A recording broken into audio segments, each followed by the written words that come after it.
छह छक्कों के बाद पूरी दुनिया ने युवराज सिंह का नाम जान चुकी थी, लेकिन सामने थी दुनिया की सबसे खतरनाक टीम। ऑस्ट्रेलिया की रिकी पॉन्टिंग की कप्तानी में एडम गिलक्रिस्ट, मैथ्यू हेडन और हसी जैसे ब्रैडली जैसे दिग्गज खिलाड़ी थे। सबको लग रहा था कि भारत की कहानी अब खत्म हो जाएगी, लेकिन युवराज सिंह के मन में कुछ और ही चल रहा था। 2007 वर्ल्ड कप का सेमीफाइनल मैच में साउथ अफ्रीका का मैदान खचाखच भरा हुआ था। महेंद्र सिंह धोनी ने सिक्का उछाला और महेंद्र सिंह के धोनी में पक्ष में गिरा और धोनी ने चुना बैटिंग। फैसला जोखिम भरा था, लेकिन धोनी जानते थे कि बड़े मैच का स्कोर बोर्ड रन पर सबसे बड़ा हथियार होता है। भारत की तरफ से स्फोटक बल्लेबाज वीरेंद्र सहवाग और गौतम गंभीर क्रीज पर आते हैं और ऑस्ट्रेलिया ने नई गेंद मिशन जॉनसन को थमाई। ऑस्ट्रेलिया अच्छी तरह से जानती थी अगर ये मैच जीतना है तो वीरेंद्र सहवाग का विकेट लेना बहुत जरूरी है। इसके साथ शुरुआत से ही तेज और शुरू करते हैं बॉलिंग और तेज उछाल के साथ स्ट्रिक लाइन के साथ भारतीय बल्लेबाजी को बांध दिया। वहीं वीरेंद्र सहवाग अपने स्फोटक अंदाज के लिए जाने जाते हैं, लेकिन वह भी ज़्यादा देर तक नहीं टिक पाए। पांचवें ओवर में भारत को पहला झटका लगा। मिचेल जॉनसन की गेंद पर एडम गिलक्रिस्ट ने सहवाग का कैच लपक लिया और भारत 30 रन पर पहला झटका लग चुका था भारत को। सहवाग का विकेट लेने के बाद ऑस्ट्रेलियाई खिलाड़ी का खुशी का ठिकाना ही नहीं था। अब जिम्मेवारी गौतम गंभीर और रॉबिन उथप्पा पे आ गई थी। दोनों ने धीरे धीरे पारी संभाली। गंभीर गैप में चौके निकाल रहे थे, जबकि रॉबिन उथप्पा को मौके मिलते तो वो बड़े शॉट खेलते थे। लेकिन 7वें ओवर की आखिरी गेंद पर जॉनसन ने वार किया और गौतम गंभीर को 24 रन पर बोल्ड मार दिया और भारत 41 रन पर 2 विकेट गंवा चुका था। ऑस्ट्रेलियाई टीम पूरी तरह से हावी दिख रही थी इंडिया के ऊपर। अब मैदान पे कदम रखते हैं सिक्सर किंग के नाम से जाने युवराज सिंह। युवराज सिंह ने शुरू में टाइम तो लिया, वहीं दूसरी तरफ रॉबिन उथप्पा ने शानदार बल्लेबाजी जारी रखी और दोनों ने साझेदारी बनाई और रन गति बढ़ाना शुरू कर दी। वहीं 14वें ओवर में रॉबिन उथप्पा ने लगातार 2 छक्के लगाए, लेकिन अगली ही गेंद पर रन लेने की कोशिश की और एंड्रू साइमंड ने सीधा थ्रो मार उन्हें रन आउट कर दिया और रॉबिन उथप्पा ने 24 रन की शानदार पारी खेली और तब तक भारत का स्कोर 125 रन पर तीसरा विकेट गंवा चुका था।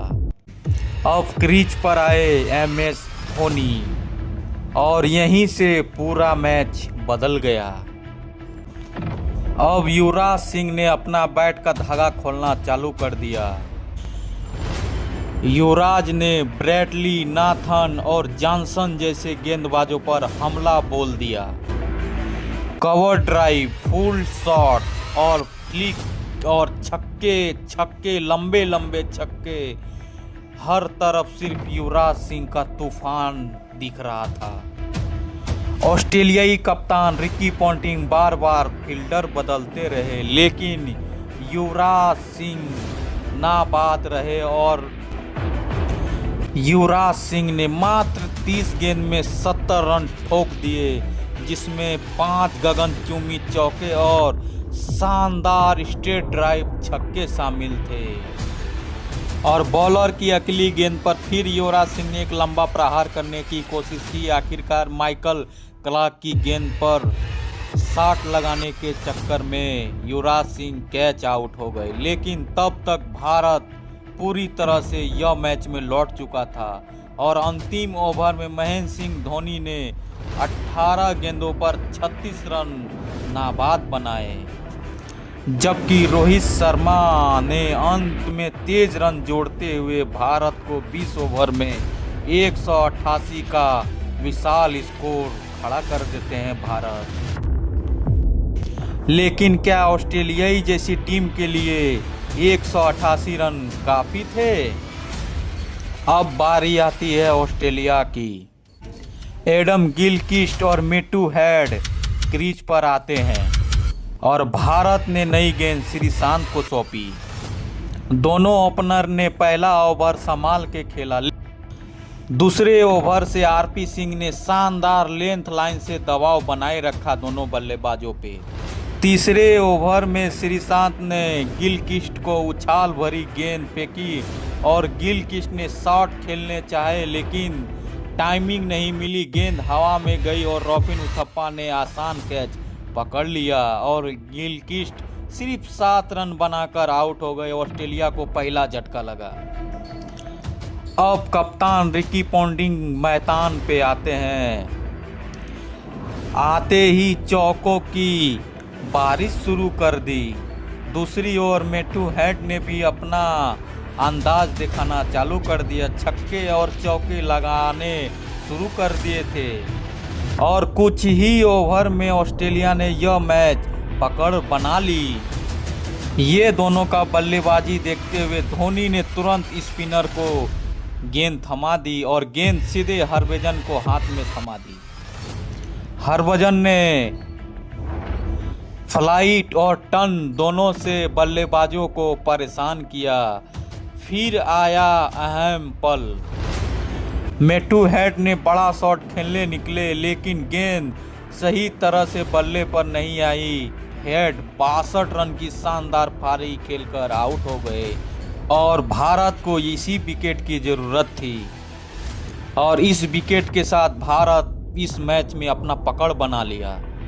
अब बैटिंग के लिए आते हैं ऑस्ट्रेलिया के सबसे खतरनाक बल्लेबाज एंड्रू साइमंड और वह तेजी से रन बनाने लगे। वहीं दूसरी ओर रिकी पॉन्टिंग पर विकेट गिरता देख दबाव बन चुका था। भारतीय गेंदबाज लगातार यॉर्कर और धीमी गेंदों का इस्तेमाल कर रहे थे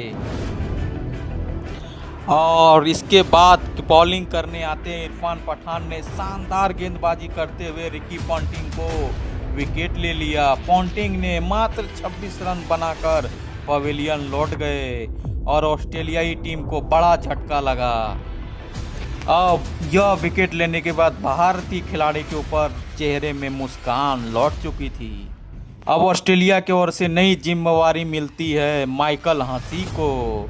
एंड्रू साइमंड पर भी थी सबकी निगाहें। कुछ बड़े शॉट लगाए, लेकिन ज़्यादा देर तक नहीं टिक पाए एंड्रू साइमंड। रन रेट लगातार बढ़ता जा रहा था ऑस्ट्रेलिया का। हर ओवर के बाद ऑस्ट्रेलिया को और ज़्यादा रन चाहिए थे। अब ऑस्ट्रेलिया को आखिरी 2 ओवर में बहुत ज़्यादा रन बनाने थे। भारतीय गेंदबाजी के चेहरे पर आत्मविश्वास साफ दिख रही थी।